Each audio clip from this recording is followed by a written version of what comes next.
Welcome back to the Economic and Social Outlook Conference here in Melbourne.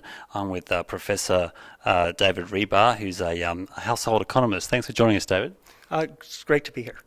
David's just chaired a session at which on fairness and equity in the economy, at which Minister Kelly O'Dwyer spoke, the Minister for Jobs and Industrial Relations and Women, and also her opposite number, in a sense, the Shadow Assistant Treasurer Andrew Lee. David, what was your takeout from that exchange? It was remarkably respectful, thoughtful, and there was actually a lot of agreement on lots of matters. Both Dr. Lee and Minister O'Dwyer focused a lot on the most disadvantaged and the need to provide help to the most disadvantaged, including people in remote and indigenous communities.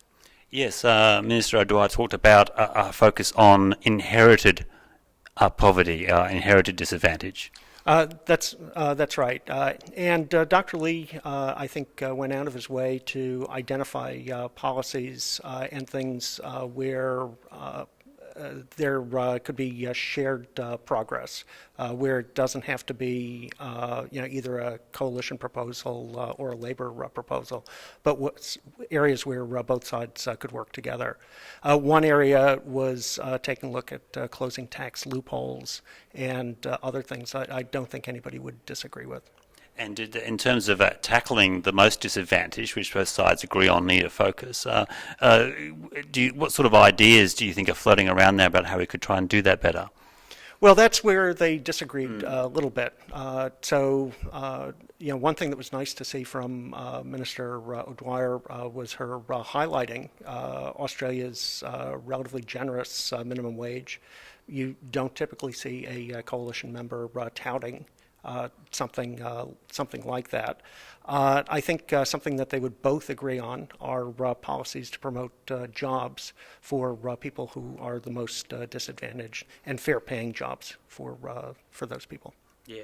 And so, in terms of there was a part of the discussion was around the low wages growth in the economy, and Andrew Lee made the point that he believed part of that was about a lack of bargaining power in the union movement, and I thought that Minister O'Dwyer, of course, wasn't countenancing that.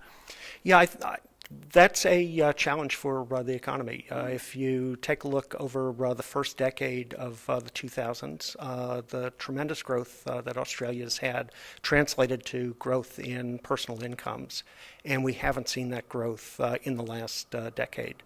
And that's got to be a concern for any government, whether you're the current sitting government or potential government is addressing that problem.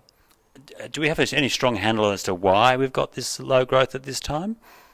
Lots of potential factors, lots of changes in the economy, the loss of bargaining power, additional competition from the gig economy, but it's hard to identify exactly what's going on.